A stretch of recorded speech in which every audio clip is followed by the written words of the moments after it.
नमस्कार दोस्तों, आप सभी का हमारे YouTube चैनल विद्यालय एजुकेशन में स्वागत है। मैं सचिन आज आप सभी के लिए करंट अफेयर्स की क्लास लेकर आए हैं। आज जो है 30 मार्च 2024 की जो करंट अफेयर्स है, इस क्लास में आप सभी का स्वागत है। आप देखेंगे कि 30 मार्च 2024 दैनिक समसामयिक की सभी प्रतियोगी परीक्षाओं को नस्ते नाबूद करने के लिए हम लोग जो है 30 मार्च की करंट अफेयर्स पढ़ने जा रहे हैं और आज की करंट अफेयर्स बहुत ही महत्वपूर्ण है आप सभी के एग्जाम्स के परिप्रेक्ष्य से। तो चलिए शुरू करते हैं आज की इस क्लास में, ठीक है।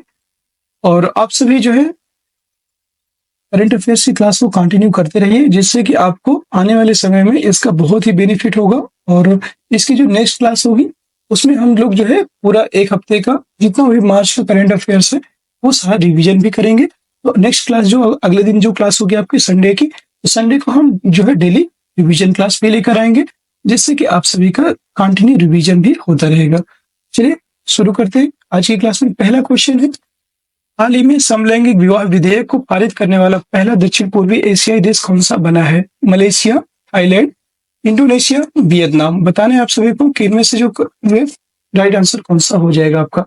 इसका जो है राइट आंसर है आपका थाईलैंड। थाईलैंड जो है इसका राइट आंसर हो जाएगा बी ऑप्शन।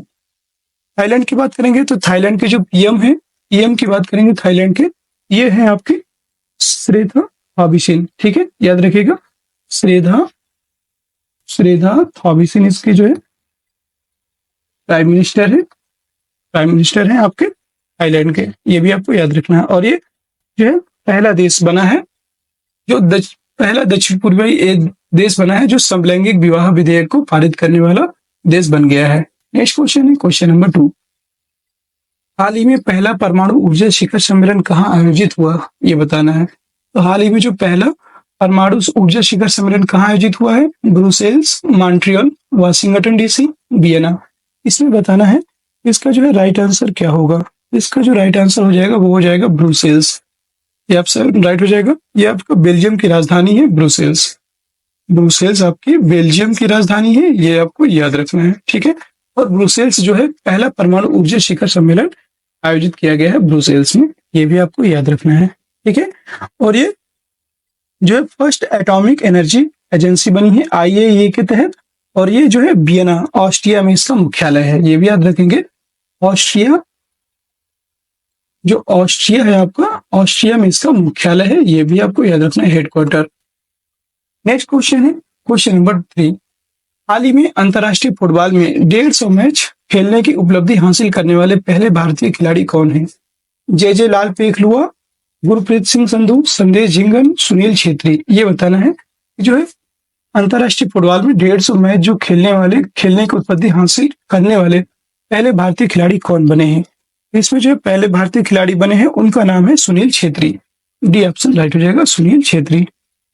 नेक्स्ट क्वेश्चन है क्वेश्चन नंबर 4, हाल ही में फार्मास्यूटिकल कंपनी अकुम्स द्वारा लॉन्च पहला स्वदेशी हाइड्रोक्सी यूरिया ओरल सस्पेंशन का संबंध किससे है? ये बताना। हाइड्रोक्सी यूरिया ओरल जो सस्पेंशन है इसका संबंध किससे है? AIDS, hepatitis B, sickle cell या cervical cancer.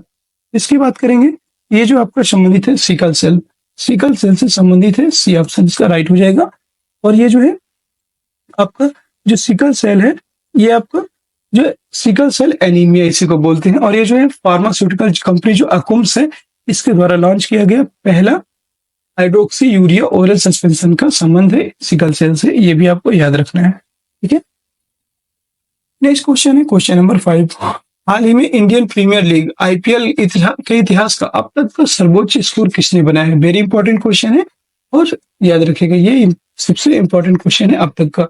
Royal Challengers Bangalore, Mumbai Indians, Sunrisers Hyderabad या चेन्नई सुपर किंग्स।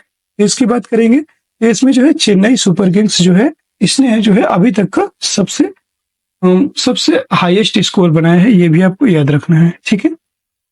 इसका जो राइट आंसर हो जाएगा वो हो जाएगा Sunrisers Hyderabad, C option right हो जाएगा, ठीक है।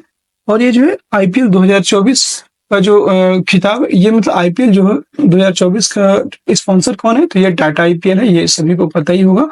ये टाटा आईपीएल जो है इसका स्पॉन्सरशिप है। और संस्करण की बात करेंगे तो ये कौन सा संस्करण है, ये भी आपको याद रखना है, बताना है कि इसका जो है कौन सा संस्करण है वर्तमान में जो आईपीएल चल रहा है, इसका संस्करण कौन सा है, इसका आंसर कमेंट में बताइएगा, ठीक है। और टोटल रन की बात करेंगे तो सनराइजर्स हैदराबाद ने टोटल 277 रन बनाए हैं और ये किसके खिलाफ बनाया है, तो एमआई मुंबई इंडियंस के खिलाफ जो है ये बनाया है। ठीक है, नेक्स्ट क्वेश्चन है क्वेश्चन नंबर 6। हाल ही में चर्चा में रही फ्रांसिस स्कॉट ब्रिज ढहने की घटना कहाँ हुई है?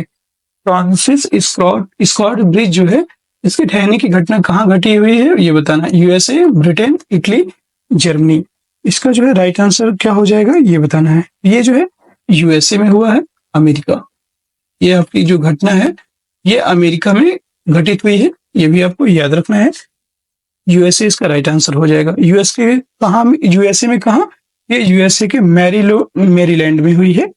मैरीलैंड, एक बार आपसे जो है शहर का नाम पूछ लेता है तो ये मैरीलैंड शहर में ये घटना घटी है। और ये जो फ्रांसिस स्कॉट ब्रिज है, ब्रिज का क्या नाम है, इसका नाम है Francis Scott Bridge. Next question है क्वेश्चन नंबर 7। इसका राइट आंसर हो जाएगा यूएसए, याद रखिएगा। नेक्स्ट क्वेश्चन है क्वेश्चन नंबर 7। हाल ही में राष्ट्रीय जांच एजेंसी एनआईए का महानिदेशक किसे नियुक्त किया गया है? एनआईए नेशनल इन्वेस्टिगेशन एजेंसी जो है राष्ट्रीय जांच एजेंसी, इसके महानिदेशक के रूप में किसको चुना गया है? पीयूष आनंद, सदानंद वसंत, ऋतु राजावस्ती या राजीव कुमार शर्मा। इसका जो है राइट आंसर हो जाएगा सदानंद बसंत। सदानंद बसंत जी को जो है नेशनल इन्वेस्टिगेशन एनआईए एजेंसी का जो है महानिदेशक नियुक्त किया गया है। ये बात आपको याद रखनी है। और नेक्स्ट इसका राइट आंसर हो जाएगा बी ऑप्शन। ठीक है, नेक्स्ट क्वेश्चन है क्वेश्चन नंबर 8। अंतरराष्ट्रीय श्रम संगठन आईएलओ के जो है भारत रोजगार रिपोर्ट 2024 के अनुसार भारत में कितने प्रतिशत शिक्षित बेरोजगार युवा हैं ये बताना। और ये इंपॉर्टेंट क्वेश्चन है जो अंतरराष्ट्रीय श्रम संगठन की ओर से जो है भारत रोजगार रिपोर्ट 2024 ने ये आंकड़ा दिया है कि कितने प्रतिशत बेरोजगार युवा है। 45.7%, 55.7%, 65.7% या 75.7%। इसमें बताना है कि कितने प्रतिशत बेरोजगार युवा हैं। तो याद रखिएगा 65.7% बेरोजगार युवा हैं वर्तमान में, ये आपको याद रखना है। ठीक है, इसका जो है राइट आंसर हो जाएगा 65.7%। ठीक है, सी ऑप्शन करेक्ट हो जाएगा इसका। 65.7% युवा है भारत में। और ये जो है अंतरराष्ट्रीय श्रम संगठन जो की स्थापना की बात करेंगे तो आईएलओ इंटरनेशनल लेबर ऑर्गेनाइजेशन की जो स्थापना है ये 1919 में होती है। ये भी आपको याद रखना है, 1919 में इसकी स्थापना होती है। और भारत रोजगार रिपोर्ट जो है ये 2024 में दिया गया है। और ये जो है आपका 65.7% का आंकड़ा दिया है शिक्षित बेरोजगार। यहाँ पे याद रखिएगा ये शिक्षित बेरोजगार हैं, ये भी आपको याद रखना है। नेक्स्ट क्वेश्चन है आपका क्वेश्चन नंबर 9। हाल ही में चर्चा में रहे सी विजिल ऐप का संबंध किससे है? एनसीईआरटी, यूजीसी, नीति आयोग, भारतीय चुनाव आयोग, ये बताना है। सी विजिल की बात करेंगे। सी विजिल का जो सी विजिल ऐप है इसका संबंध आपका इलेक्शन कमीशन से है, याद रखिएगा। डी ऑप्शन राइट हो जाएगा, भारतीय चुनाव आयोग। ठीक है, election commission of India ECI से संबंधित है, भारतीय चुनाव आयोग से संबंधित है सी विजिल ऐप। ठीक है, और सी विजिल ऐप की बात करेंगे तो ये जो है भारतीय निर्वाचन आयोग के द्वारा जो है इसको लॉन्च किया गया है। सी विजिल ऐप को ईसीआई के द्वारा इसे लॉन्च किया गया है, इससे इसका संबंध है। ठीक है, और ये जो है इसके अंतर्गत जो है अब बात करेंगे तो इसके अंतर्गत जो है लोकसभा, राज्यसभा, विधानसभा और विधान परिषद, पार्लियामेंट, मतलब सभी के जो है वोटों के बारे में इसमें जानकारी रखी गई है। और जितना भी चुनाव से संबंधित प्रक्रिया है सी विजिल ऐप में आपको जो है देखने को मिल सकती है। ठीक है, नेक्स्ट क्वेश्चन है और आज की क्लास का अंतिम क्वेश्चन होगा। हाल ही में दिवंगत स्वामी राम स्मरणानंद का संबंध किससे है? जो स्वामी स्मरणानंद है इनका संबंध किससे है? Ramakrishna Mission, Art of Living Foundation, Isha Foundation, Patanjali, ये बताना है कि इसका संबंध किससे है। ठीक है, इसका जो राइट आंसर हो जाएगा वो हो जाएगा आपका रामकृष्ण मिशन।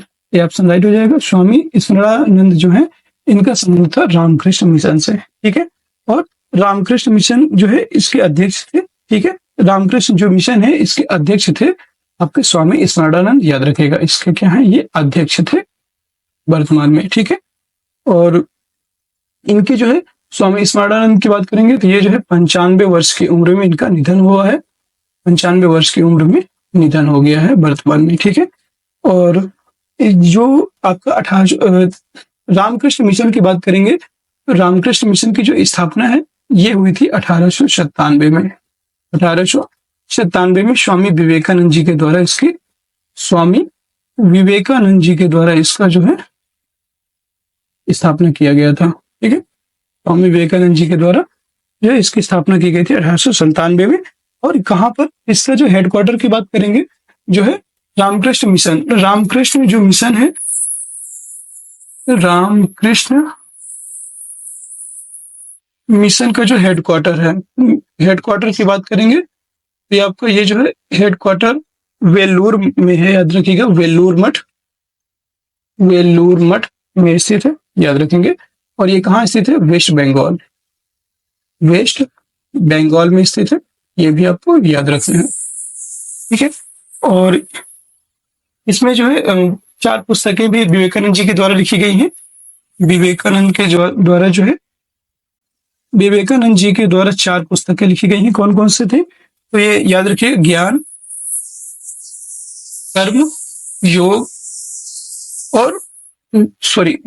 कर्म, राजयोग और भक्ति योग, याद रखिएगा। ज्ञान, कर्म, भक्ति और राजयोग, ये जो है 4 पुस्तकें विवेकानंद जी के द्वारा भी लिखी गई थी। और दोस्तों आज की क्लास यहीं पे आपकी समाप्त होती है। कैसी लगी आज की क्लास करंट अफेयर्स की, जरूर बताइएगा। और आप सभी के लिए जो है एक क्वेश्चन है कि राजा राम मोहन राय को राजा की उपाधि किसने दी थी। एक क्वेश्चन है आप सभी के लिए, अंतिम क्वेश्चन है जिसका आंसर आप सभी को देना है। हम लिखेंगे नहीं, आपको ऐसे बता रहे हैं कि राजा राम मोहन राय को राजा की उपाधि किसने दी थी। इसका आंसर कमेंट बॉक्स में कमेंट कीजिएगा। और इसकी जो पीडीएफ है, ये जो क्लास है, इसकी पीडीएफ आपको टेलीग्राम चैनल में मिल जाएगी। ठीक है, तो टेलीग्राम चैनल में आपको ज्वाइन करना है। टेलीग्राम चैनल का लिंक आपको वीडियो के डिस्क्रिप्शन में भी मिल जाएगा। और आप टेलीग्राम में सर्च कर सकते हैं विद्यालय एजुकेशन चैनल जो है सर्च करेंगे, वहां पर आपको जो है टेलीग्राम चैनल का लिंक मिल जाएगा, जिससे आप ज्वाइन करके जो है क्लास से जुड़ सकते हैं। और वहां पर आपको ये क्लास के पीडीएफ, आपको सारे जितने भी आंसर सहित इसके क्वेश्चन है, सभी क्वेश्चन आपको मिल जाएंगे। ठीक है, और नेक्स्ट डे आपको जो है रिवीजन क्लास है संडे को, तो संडे की क्लास को देखना मत भूलिएगा। पूरा आपका पिछले रिवीजन मार्च महीने का कंप्लीट उसमें करवा देंगे। ठीक है, फिर मिलते हैं नेक्स्ट क्लास में। तब तक के लिए जय हिंद, जय भारत। आप सभी का दिन शुभ हो।